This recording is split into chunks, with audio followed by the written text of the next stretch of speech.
Hello and welcome back to my Atlanta garden. I have some new plants. I love new plants. I figured you love new plants and I want to tell you about them because I'm really excited about them. This is probably going to be a series because it's just that time of year. So this part of the series will be the hydrangea edition because we all love hydrangeas. If you don't like plant haul videos, this video might not be for you, but I love watching plant haul videos. I love making plant haul videos because I will tell you, my husband and my kids really don't care about the new plants that I'm getting and adding to the garden. So thank you for being there for me. Let me go set up the camera and let's talk about the new hydrangeas. Do you want to talk about hydrangeas? Do you want to talk about the hydrangeas? Okay, so to start it off, I do not discriminate against types of hydrangeas. I love all the types, and to be honest, I'm actually leaning more towards being a panicle and smooth type hydrangea girly. And, you know, oakleaf, of course. I'm a little less excited about macrophylla type hydrangeas. And I don't know if it's my fault because these guys have let me down a couple of times. Not Endless Summer. The Endless Summer, I have Summer Crush all over my garden, and the OG original Endless Summer, those always bloom for me, even if we have crazy weather events in spring. But I will say other hydrangeas that I have impulse bought and added to the garden, many of them just don't bloom certain years, and I've stopped covering the garden because we're busy people and nobody's got time for that. But because this is a new Endless Summer variety, I will try it.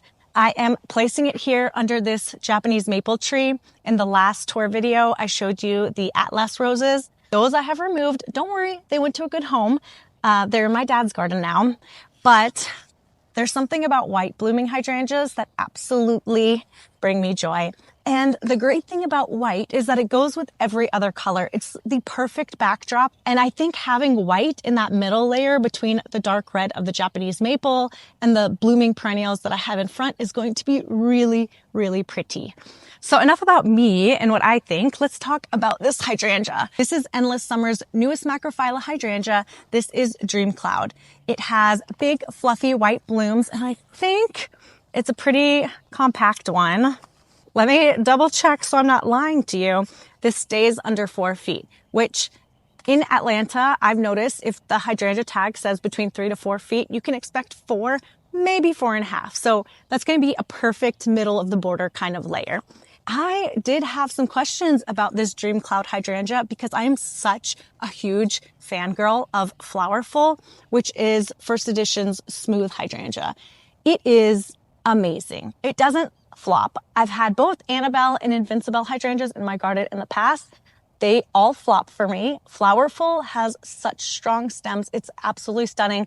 I rave about it every year, and it's white blooming and blooms about the same time as DreamCloud would. So I had a couple of minutes with Ryan, who works over at Bailey Nursery, which is the parent company of First Editions and Endless Summer and other brands. It's a thing. Anyways, I talked to Ryan and I said, can you tell me why anybody would want to plant a macrophylla hydrangea like DreamCloud instead of Flowerful? Because Flowerful is just such a good performer. And he gave me a really good reason that I want to share with you.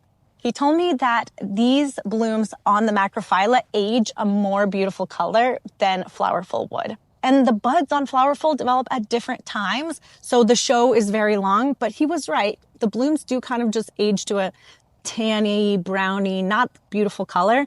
These will age to a light pink.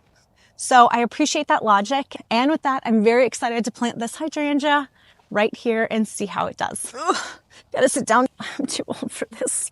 I'm guessing if you're watching this video, you're already a hydrangea nut because why else would you click on a hydrangea video? But just in case, macrophylla hydrangeas, these are the big leaf hydrangeas. They bloom on old and new wood, so they really don't require much pruning or maintenance at all. They do require being in good light conditions and having good water. What that means is these big old leaves need lots of water, especially for the first few years when they're getting established, and even after that in times of drought. And lastly, the right location is important. If you put this in full shade, it will not bloom. It wants morning sun, but protection from our hot Georgia afternoon sun. So I can't think of anything else I can mention about this hydrangea. Let me grab the next one, which is of course a different type. And I'm going to move the camera around because why not? Okay, had to talk about this next hydrangea in front of my Ruby Slippers hydrangea. They're basically cousins. This is Jetream oakleaf hydrangea. Oakleafs are a native type of hydrangea. So if you're big into native gardening, you could feel good about planting this hydrangea. I like planting all the things, so I always feel good gardening. But you do you in your garden. Jetream hydrangea is a nice compact hydrangea as well. There are oakleaf varieties that can get 8-10 feet tall. This one will stay around 5 feet tall, 4 to 5, 6 feet wide, and it's so dense. This is a thick girl. And I love that because sometimes you can plant hydrangeas and they can get a little leggy at the bottom, which is also good because you can add some hostas there and cover it up and make it look nice and lush. But if you just want to plant a single plant and not have to worry about what you're going to underplant it with, this looks like it's going to be absolutely beautiful. I don't really have anything else to say about this hydrangea in particular, but oakleaf hydrangeas are one of my favorites. They bloom on old wood, but their buds are hardy and aren't as finicky as macrophylla hydrangeas. I've not had 1 year in Atlanta where this didn't bloom for me. And this was one of the first things I put in my garden. So really excited to add another one. I have a couple of different varieties of oakleaf. Like I said, dependable, awesome. I have noticed that oakleaf hydrangeas can tolerate more sun. The first few years, of course, keep it very well watered. But after that, this is practically in full sun here in Atlanta, and it's done beautifully. I learned, of course, by planting this in almost full shade, and it had no blooms and it was suffering. So learn from my mistakes, plant it in more sun than you think, water it the first few years, and then just enjoy.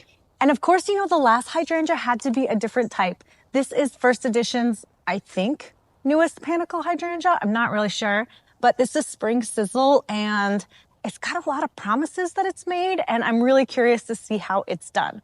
The reason that I got excited about it was because I saw a picture of this blooming in Athens pink.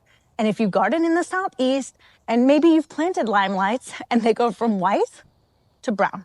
They don't do that beautiful pink. I don't know what it is about our blessed climate, but panicle hydrangeas don't seem to go pink here, except for this one. Allegedly, this one is going to be pink. As you can see, I'm very skeptical. I was also very skeptical about Flowerful, and now it's my favorite hydrangea, so this has a lot to live up to. It is a more compact panicle hydrangea, and it is an earlier blooming one. It says this is the earliest blooming panicle hydrangea on the market.